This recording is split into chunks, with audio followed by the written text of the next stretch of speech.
Vamos continuar aqui a nossa série no livro de Atos dos Apóstolos.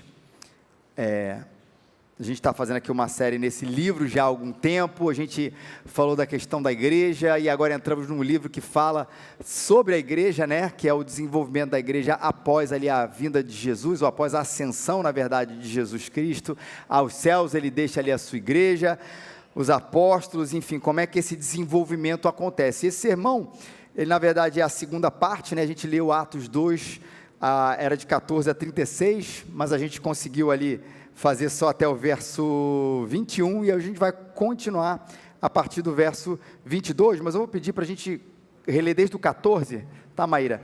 A gente relê desde o 14, apesar da ênfase agora ser a partir do verso 22, né? Dos 14 a 21, a gente já leu na semana retrasada. A palavra de Deus nos diz assim, então, Atos 2, de 14 a 36, então, pondo-se em pé com os 11, Pedro tomou a palavra e disse-lhes, homens judeus, e todos os que habitais em Jerusalém, que isso fique claro para vós, escutai as minhas palavras. Esses homens não estão embriagados como pensais, visto que é apenas a terceira hora do dia, mas isso é o que havia sido falado pelo profeta Joel, e acontecerá nos últimos dias, diz o Senhor, que derramarei do meu espírito sobre todas as pessoas, e os vossos filhos e as vossas filhas profetizarão, e os vossos jovens terão visões, e os vossos velhos terão sonhos. E naqueles dias derramarei do meu espírito sobre os meus servos e sobre as minhas servas, e eles profetizarão. E mostrarei feitos extraordinários em cima no céu, e sinais embaixo na terra, e sangue, fogo e vapor de fumaça. O sol se transformará em trevas, e a lua em sangue, antes que venha o grande e glorioso dia do Senhor. E acontecerá que todo aquele que invocar o nome do Senhor será salvo.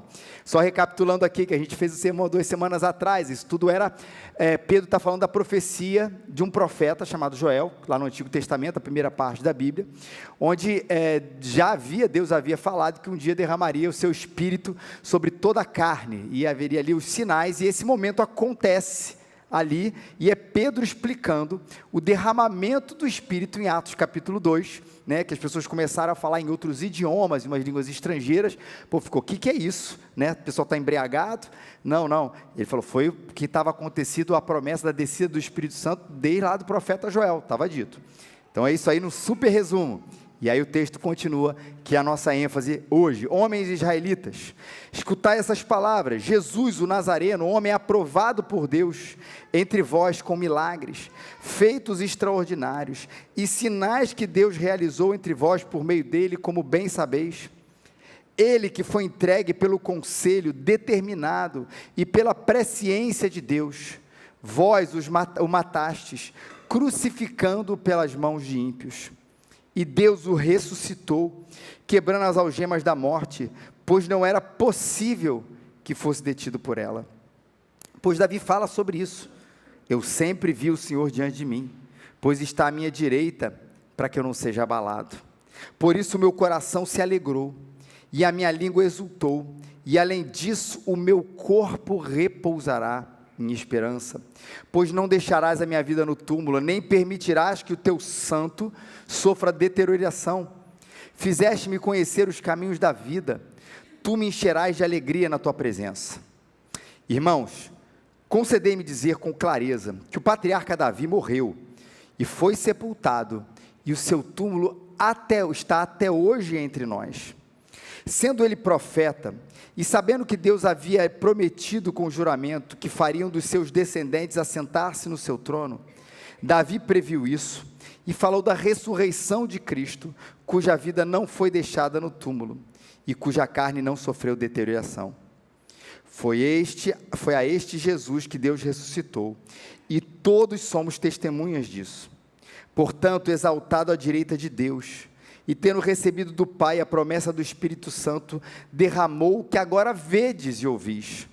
Porque Davi não subiu aos céus, mas ele próprio afirma, o Senhor disse ao meu Senhor, assenta-te à minha direita, até que eu ponha os teus inimigos como estrado dos teus pés. Portanto, toda a casa de Israel, fique absolutamente certa, de que esse mesmo Jesus, a quem crucificaste, Deus o fez Senhor e Cristo. Na semana passada, ou retrasada, quando eu falei aqui da questão da descida do Espírito Santo, a gente pôde perceber, na verdade, nos últimos 2 sermões, como a presença do Espírito Santo é a presença que dá poder à igreja, que capacita, e essa é uma grande ênfase aqui no livro de Atos dos Apóstolos, que capacita a própria igreja para fazer aquilo a que ela mesma foi designada a fazer. Lembra disso? Então, se é para vocês irem por todo mundo, pregando o evangelho a toda criatura, e se precisar ir para um outro lugar, precisar de um outro espaço, onde as pessoas vocês não saibam a língua, pode deixar, que eu vou fazer o meu Espírito Santo vir sobre vocês, e vocês vão falar nas línguas estrangeiras, outros idiomas, para que as pessoas ouçam a mensagem do Evangelho. E o coração mais duro, que talvez não consiga ser convencido, ou que não será convencido por você, por mim, falando aqui para a igreja, na sua linguagem simples, objetiva, não se preocupe, porque quem faz essa obra de convencimento do coração das pessoas, por isso vocês podem ir, quem faz essa obra é o Espírito Santo. Então não se turbe o vosso coração, as dificuldades eu vou estar com você, para converter o coração das pessoas, não se preocupe, isso não é tarefa de vocês, eu estarei com vocês. O que vocês precisam ter, que na verdade é aqui o centro do que a gente vai falar hoje, é que vocês preguem a verdade certa. Tem dificuldade da língua? Eu vou estar com vocês. Tem a questão do convencimento, como é que vocês vão fazer isso acontecer? Não se preocupa, o Espírito Santo vai converter, mas o que é que vocês vão pregar? Sejam fiéis nessa verdade. E aí você vê nesse sermão de Pedro aqui, o conteúdo da pregação da igreja nessa simplicidade aqui, que talvez para nós algumas palavras soem um pouco estranhas, diferentes, mas a gente vai ver aqui que é uma coisa absolutamente simples. Qual era o conteúdo da pregação de Pedro, que continua sendo o conteúdo da igreja hoje, da minha boca, da sua boca e de todo mundo, desde o primeiro dia até quando Jesus voltar. Não é como vencer na vida. Não é como acreditar que Deus te ama e Ele não quer mais nada de você. Não é como viver uma vida sem problemas. Não é como viver com Deus, não muda em nada na sua vida. Você vê que talvez a gente pense o seguinte, mas as pessoas naquele tempo, elas não viviam, a gente sempre tem essa falsa ilusão, não é isso? A gente tem repetido isso aqui bastante, que as pessoas naquele tempo não viviam como nós na contemporaneidade, com as dificuldades, com a questão de como vencer na vida, mas não se engane. Era difícil ser pescador naquela época. Era difícil ir para o mar e não saber se o mar estaria revolto demais, o seu barco ia virar, se você ia pescar o peixe e você ia voltar vivo. E não era fácil naquela época fazer o que Jesus fazia como um carpinteiro.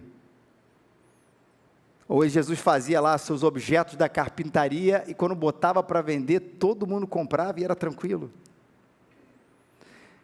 E a gente acha que de alguma maneira, quando Jesus fazia isso, vamos botar, não precisa nem falar da pessoa de Jesus, os outros carpinteiros botavam ali no mercado naquela época, né, o governo era tão bondoso, tão maravilhoso, que ele não cobrava imposto.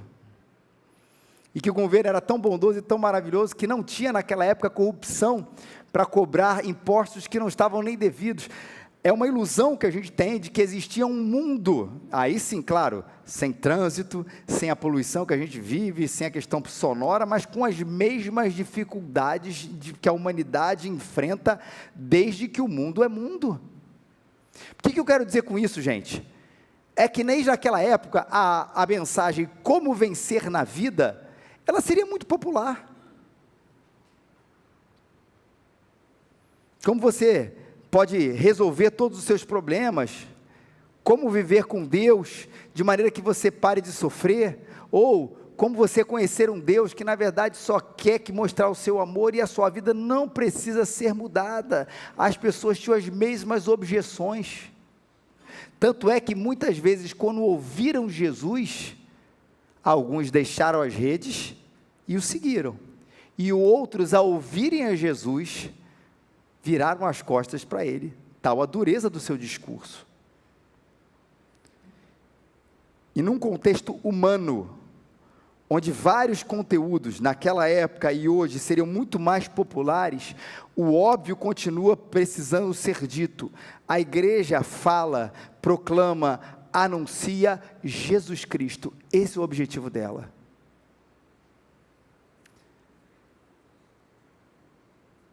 E mesmo se você quiser viver um certo pragmatismo, olha, eu quero que a minha igreja cresça. Ainda assim, eu vou dar uma dica para você. É de Jesus Cristo que você tem que falar. Mas a verdade é que nesse sarcasmo que eu falei agora, eu preciso contar de fato que é palavra da igreja, o anúncio de Jesus Cristo, por motivos óbvios e simples, e repito, que precisam ser repetidos aqui, que Pedro falou, é porque ele de fato é quem salva o homem, e porque de fato Jesus é a verdade.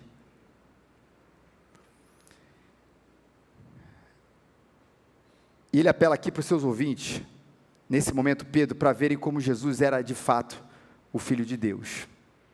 Ele vai falar, olha esse Jesus aqui, homem aprovado por Deus entre vós com milagres, feitos extraordinários e sinais, que Deus realizou entre vós por meio dele, como vocês sabem. Ele que foi entregue pelo conselho, determinado pela presciência de Deus, vós os mataste crucificando pelas mãos dos ímpios, e Deus o ressuscitou, quebrando as algemas da morte, pois não era possível que fosse detida por ela. O que Pedro está querendo dizer aqui? Apelando aqui para a memória de quem ele estava falando, ou para quem pela primeira vez estava escutando, quem é essa pessoa que a igreja deve continuar pregando. Deixa eu fazer uma introdução sobre quem ela é, ou relembrar para que eles estavam dizendo quem é de fato aquela pessoa, um homem que foi aprovado por Deus com milagres, feitos extraordinários e sinais que Deus realizou. Era uma lembrança para que a gente inclusive entendesse os milagres de outra maneira, como uma validação para os nossos olhos e para aqueles que estavam naquela época falando, quem era esse Jesus Cristo? E o melhor episódio que ilustra isso, que ilustra bastante como os milagres, os feitos extraordinários, os sinais que Deus realizou, era uma maneira do povo acordar e entender que quem estava diante dele era o Filho de Deus, que é um episódio da cura de um paralítico. Jesus vê um paralítico e diz para ele, vendo a fé que eles tinham, estou citando aqui o texto, Jesus disse, homens, os seus pecados estão perdoados. Eu já preguei nesse texto quando a gente fez a série em Marcos. Vamos lá, gente. Você vê um homem paralítico, você entrega ele para Jesus. O que você espera que Jesus fale para um homem paralítico, gente? Levanta-te e anda, não é isso? Todo mundo espera, e não precisa ter medo não, tá gente? Se um cego se apresenta a Jesus, está aqui o cego, o que você espera que esse homem vê? O que Jesus diz para ele? Homem, os seus pecados estão perdoados. E os fariseus nesse episódio ficam indignados com isso, como é que esse homem aí tem poder e está dizendo, afirmando que os pecados de uma pessoa está perdoado? Não. E aí Jesus faz o milagre. Por que pensam com essas coisas no coração de vocês? Ele diz, o que é mais fácil dizer? Os seus pecados estão perdoados? Ou, levanta-te e anda. Mas, para que vocês saibam que o Filho do Homem tem na terra autoridade para perdoar pecados, disse então ao paralítico, levanta-te, pegue a sua maca e vai para casa. Imediatamente, ele se levantou diante de todos, pegou a maca em que estivera deitado e foi para a casa glorificando a Deus. Olha como essa inversão, em primeiro lugar, acontece, né? Ele chega um paralítico e fala, seus pecados estão perdoados. Não, era para dizer, levanta-te e anda, depois os pecados perdoados. Mas Jesus faz isso primeiro, porque o problema essencial do homem, ele é o pecado. O problema essencial do paralítico, o problema mais importante do paralítico é o pecado. O problema mais importante de um homem com câncer é o seu pecado. O problema mais importante de um homem falido é o seu pecado. O problema mais importante de um homem angustiado é o seu pecado. Não está negando que as outras coisas sejam um problema, mas o problema essencial do ser humano é esse, o que ele precisa, todo mundo precisa na sua essência, é esse perdão de Deus. Ponto 1. Mas o que é mais fácil dizer? Seus pecados estão perdoados, ou levanta-te e anda. Ou qual das duas frases pode ter uma comprovação concreta? Seus pecados estão perdoados não requer, diante dos nossos olhos humanos, certo, gente? Nenhuma comprovação concreta. Você pode, não faça isso, virar para o irmão que está do seu lado e dizer, seus pecados estão perdoados. E aí? Beleza. Como é que eu comprovo isso? Pode ser que sim, pode ser que não. Mas se eu disser para um paralítico, confirmado pela medicina, que não fez nenhum curso de ator, que não foi contratado no culto para levantar e andar, tirando todas essas coisas que acontecem, se a gente disser, se você disser para um paralítico, levanta-te e anda, e ele não andar, aí vai ficar desmoralizado. Agora, se alguém disser para um paralítico, nessa circunstância, onde ele verdadeiramente é paralítico, levanta-te e anda, a gente vai dizer assim, rapaz, esse cara tem poder. Está ali uma comprovação concreta de que um paralítico andou, ele levantou e de fato andou. E Jesus fez o que fez, e disse o que disse, e olha só essa parte importante, eu li com calma, para que vocês saibam que o Filho do Homem tem na terra autoridade para perdoar pecados. Para que vocês saibam que esses sinais que Pedro está falando aqui, que esses sinais, que esses milagres, que esses feitos extraordinários eram para mostrar o fato maior. E o fato maior não era que paralíticos podem andar. Não era que esse, não era o fato maior, que cegos podiam ver. O fato maior é, o Filho de Deus está entre nós. E esse era o fato maior.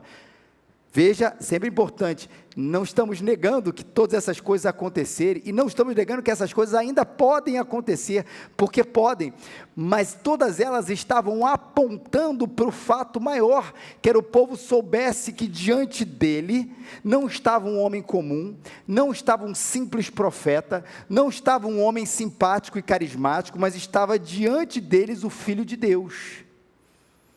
E essa é a introdução, esse homem, que a gente aqui vai continuar pregando, ele é o Filho de Deus, e o que vocês fizeram com ele? Vocês o mataram, crucificaram pelas mãos dos ímpios. Olha como Pedro começa a apelar para o nosso próprio pecado, momento da profunda responsabilidade humana, ele diz, vós o mataste. E o apelo aqui não é necessariamente ao povo de Israel, ou ao indivíduo, talvez ele soubesse, rapaz, eu vou dar um recado aqui, porque eu sei que nessa multidão aqui, tinha uma galera ali, tem uns 40, tem uns 50, tem uns 60, que realmente foram denunciaram Jesus, mataram ele. Não é isso, não é que ele estava lhe dando um recado, ele estava dizendo algo que a gente continua dizendo até hoje em dia, para vocês, para mim, para todos nós o matamos. É o momento da profunda responsabilidade humana, que nós é quem colocamos ele lá, a ênfase na redenção do homem aqui, foi por causa dos nossos pecados que Jesus Cristo morreu, e de novo a ênfase na história da redenção do homem, nós não somos os protagonistas, na verdade, ele está dizendo aqui, nós somos os culpados, nessa relação entre Deus e o homem, eu trago a culpa, e o que Deus me dá de volta, gente? A graça. Essa é a relação entre nós, humanidade, o Senhor, nós o matamos, os nossos pecados levaram Cristo à cruz, mas Deus trouxe isso como graça, resposta como graça à salvação do ser humano, ele que foi entregue pelo conselho determinado e pela presciência de Deus, o momento da responsabilidade humana, foi por causa dos nossos pecados, e é nesse sentido que fomos nós, mas foi Deus quem o colocou lá. Ele foi entregue pelo conselho determinado e pela presciência de Deus. que ele não foi um acidente na história. Não fomos nós que decidimos de uma hora para outra, vamos matar Jesus? Vamos calar esse profeta? Vamos calar o Filho de Deus? Vamos fazer isso, vamos fazer aquilo, que a gente sempre, às vezes, lembra na época de Páscoa, qualquer discurso que diga que de alguma forma foram algum tipo de minoria, foi um tipo de injustiça que levou ele ao ser humano àquela cruz. Isso não é verdade. Quem entregou Jesus Cristo naquela cruz foi o próprio Pai, entregue pelo conselho determinado e pela presciência de Deus. O motivo fomos nós. Por isso que a responsabilidade é nossa, a culpa é nossa, mas a ação não veio nossa em nosso favor. Ou é por nossa responsabilidade, foi o nosso favor, mas foi responsabilidade de Deus, que ele foi entregue, e a morte de Jesus, Pedro está dizendo isso, é dor para ele, mas ela é um presente para a gente. Deus o entregou à morte, para que a gente tivesse o que, gente? Vida. Para que você tivesse vida na medida em que você fosse reconectado com Deus e tivesse os seus pecados perdoados. E essa é a mensagem do Evangelho, que, como disse, que mesmo num contexto de muitos problemas que a gente vive, que umas pessoas viviam na antiguidade, na Idade Média, em qualquer momento, continua sendo a mensagem mais importante e mais transformadora que o ser humano pode receber, é que os seus pecados foram perdoados, de que a gente não tem uma relação distante com Deus agora, por causa de Jesus, porque ele foi entregue naquela cruz, mas por causa do seu perdão, a gente tem uma relação de proximidade, de conexão com o Pai, e isso não faz apenas uma pequena diferença, ele resolve o problema essencial do ser humano. E ele é o Filho de Deus, que fez isso, e o seu outro sinal poderoso, e Deus o ressuscitou, quebrando as algemas da morte, pois não era possível que fosse detido por ela. Os milagres aconteceram, os cegos viram, os coxos andaram, os surdos ouviram, todas essas coisas aconteceram, validando que aquele ali não era um homem comum, mas era o Filho de Deus, que veio com a mensagem mais importante, não é para que o coxo andasse, mas para que os nossos pecados fossem perdoados, e aquilo tudo validando quem Jesus era, e Pedro agora vai falar desse ápice, que Deus havia o ressuscitado, e que nem o inimigo mais poderoso da face da terra, a morte, poderia deter. E a gente não para pensar, às vezes, o quanto essa frase, ela é poderosa. Matar hoje, gente, é terrível dizer isso, né? Virou uma coisa banal.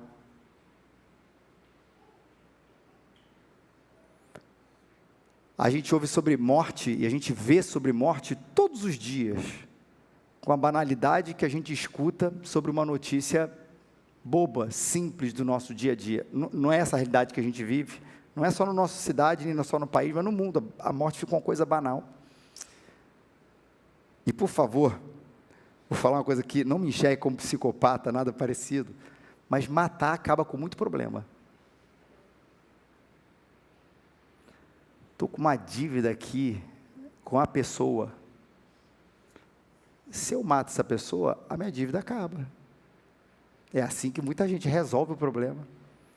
Tem um político terrível. Rapaz, a saúde dele é de ferro.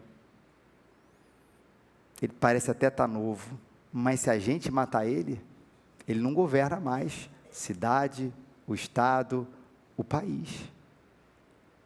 Tem um ditador horrível, tem até um vizinho chato, que tem uma caixa de som desse tamanho, que às 8 horas da manhã do sábado, ele adora colocar Beethoven, né, gente?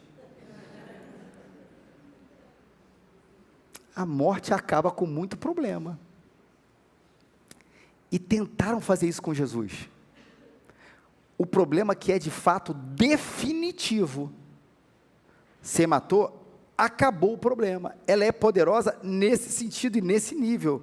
Mas veja, essa morte poderosa, que acaba com todo tipo de gente, as que gostamos e as que não gostamos, mas de fato é um remédio final e último para acabar com a pessoa que se torna o nosso problema, ela não pôde deter Jesus Cristo.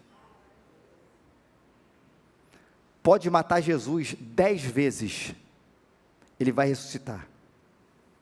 100 vezes, pode juntar a legião romana com o povo judeu, com os árabes, com os medos, com os persas, todo mundo armado naquela época até os dentes, dá quantos tiros ou facas que você quiser, quantas bombas você queira montar. O fato é que esse homem vai ressuscitar.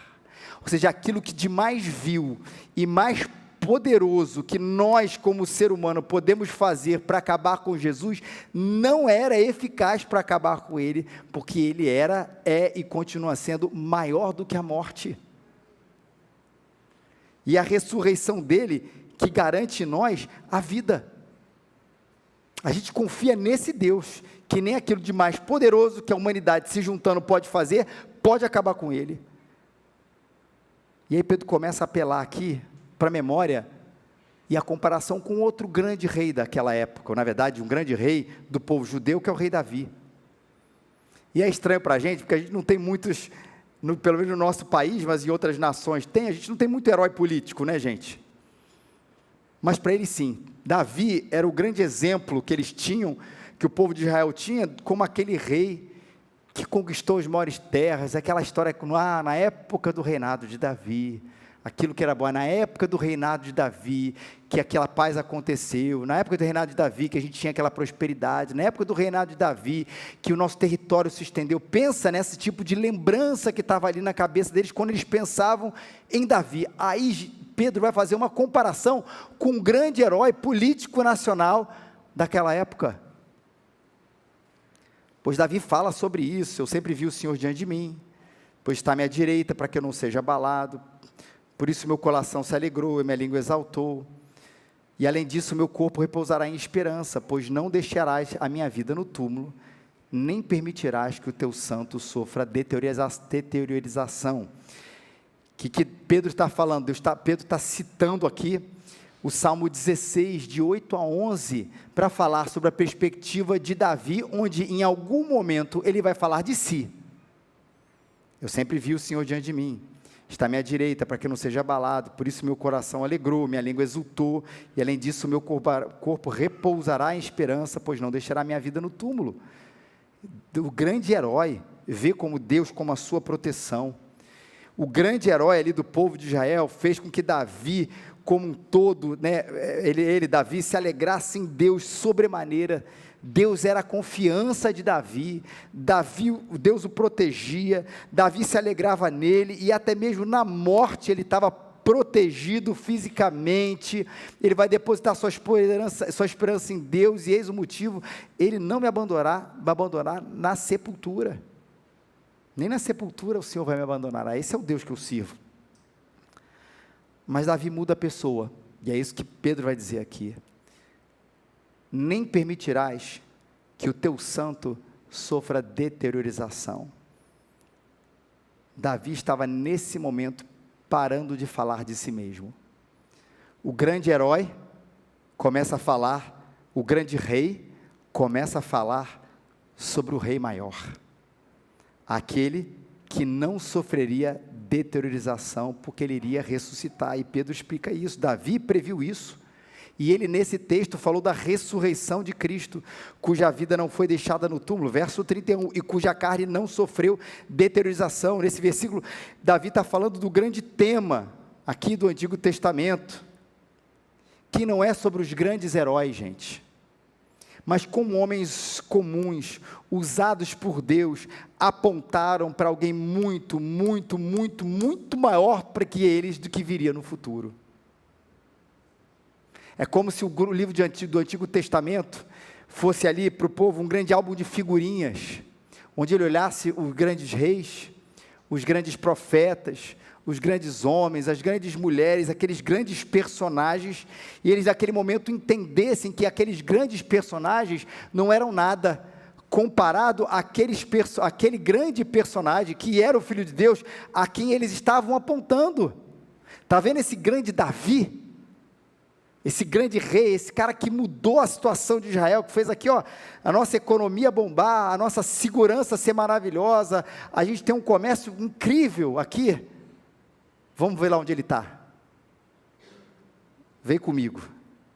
E ele fosse no São João Batista, daquela época, e mostrasse, está aqui Davi.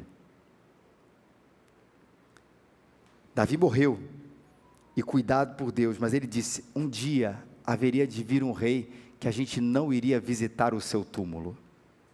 Ou, visitando o seu túmulo, a gente ia saber que esse túmulo sempre esteve vazio. Esse é o grande rei. Davi fala que a confiança dele e a sepultura não vai marcar o fim da sua comunhão com Deus, quando ele diz, tu me fizeste conhecer as veredas da vida, até na sepultura, depois eu vou continuar com o Senhor. Mas existe um limite para esse herói. Pedro aqui não está diminuindo esse grande rei que ele foi, mas colocando ele no seu devido lugar. Ele foi um excelente rei, pode até ser um herói para a nação, mas o povo de Israel não pode colocar a sua esperança em Davi.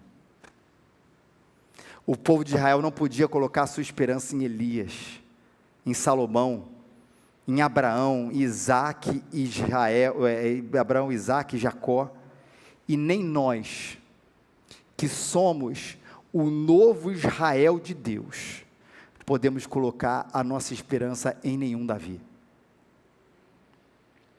A verdade é que, como naquela época, nós todos estamos procurando algum grande herói que nos vai dar algum tipo de vida, ou algum tipo de livramento que homem, mulher, rei ou rainha nenhum pode fazer por nós.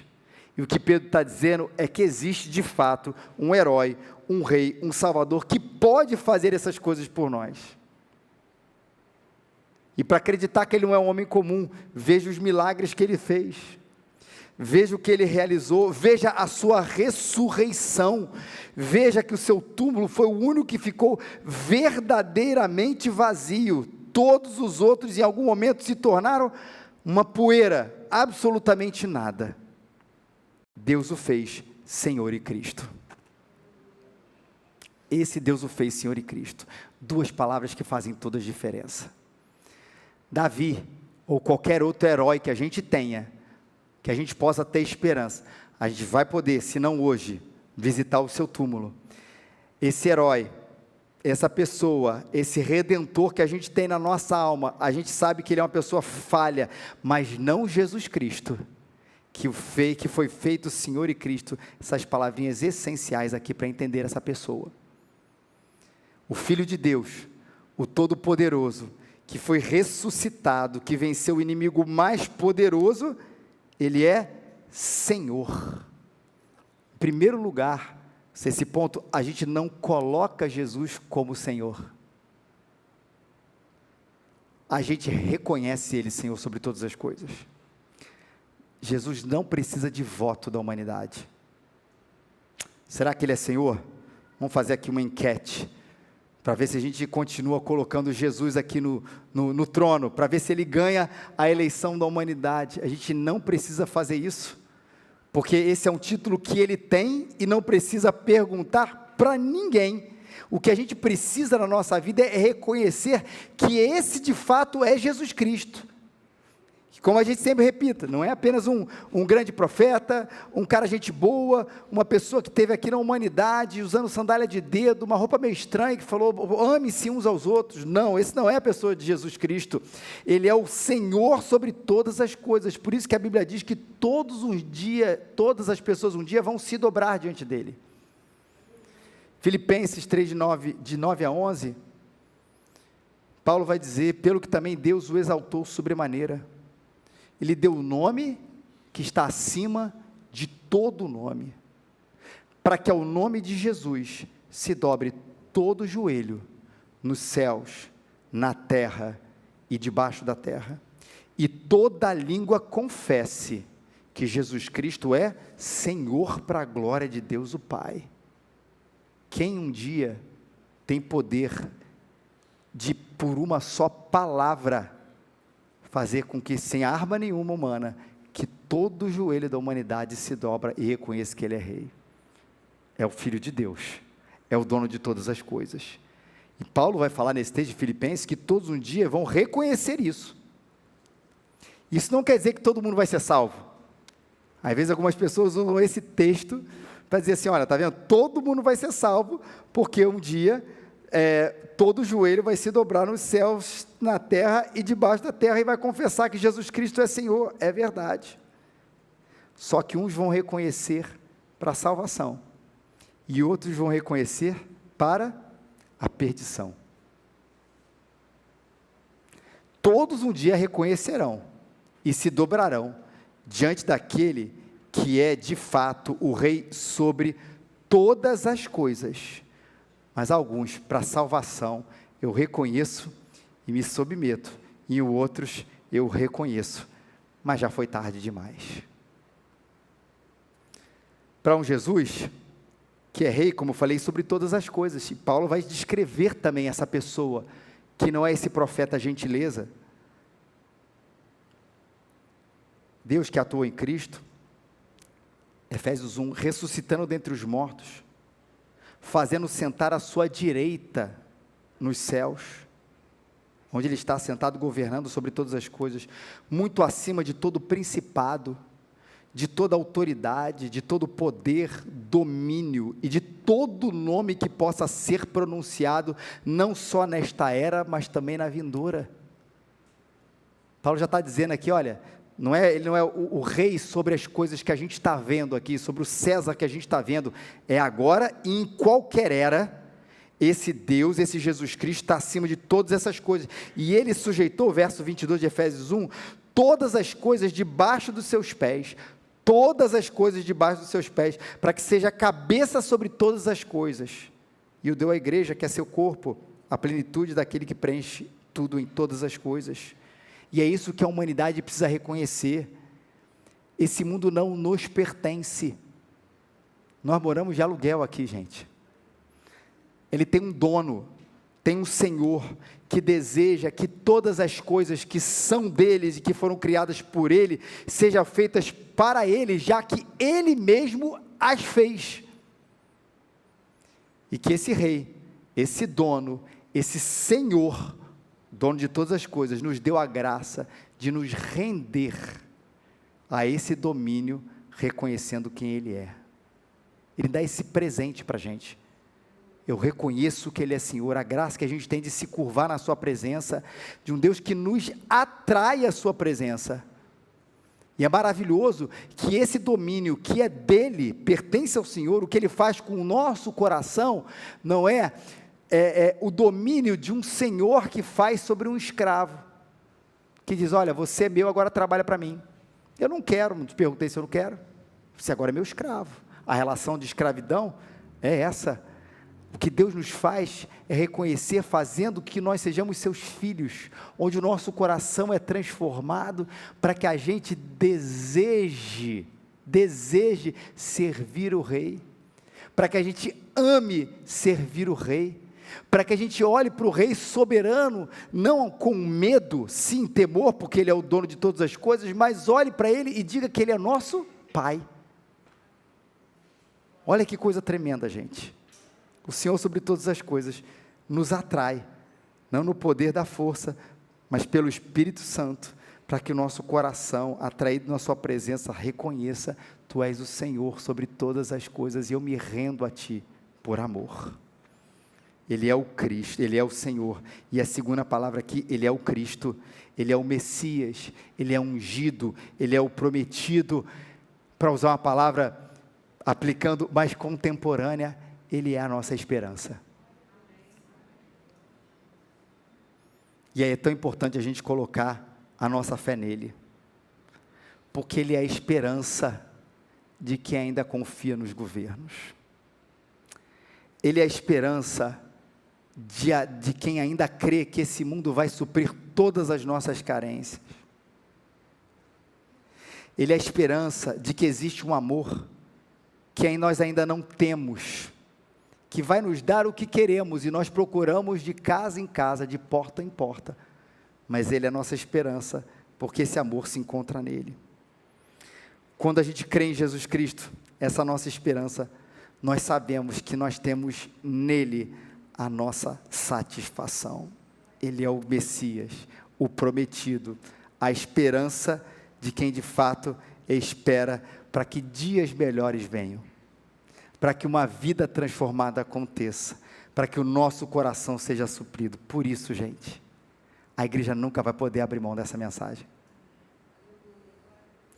Eu não quero, e aí eu falo eu mesmo, eu não quero encher essa igreja com gente que faça promessas erradas, com resultados imediatos, mas que logo se vão, mas que vai deixar essa igreja lotada. Não. Por fidelidade a Deus em primeiro lugar, mas porque de fato Ele é a verdade. Ele é aquilo que a gente precisa. Por isso, por mais que seja repetitivo, ouça cada vez mais sobre Jesus. Volta para Ele, se encante pelo fator maior. Ele é o Senhor, Ele é o Messias, a esperança sobre todas as coisas e sobre todas as nossas expectativas. Se a gente estiver procurando nesse ou naquele lugar, saiba que a verdade, a esperança, a graça, o senhorio está em Jesus Cristo. A gente não precisa bater em outra porta. E deixe do lado de fora toda a sua esperança nos heróis menores. Eu sei que lá no fundo, a gente ainda quer um herói menor.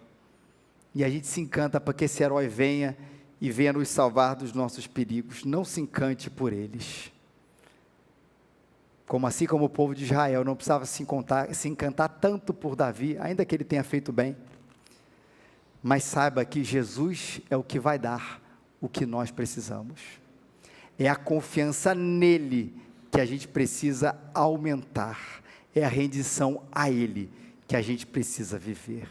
Se renda àquele que é o Senhor, àquele que é o Messias, àquele que é a esperança de todos os povos, que venceu o único inimigo que não podia ser vencido, a morte, ressuscitou, está sentado à direita do Pai, Todo-Poderoso.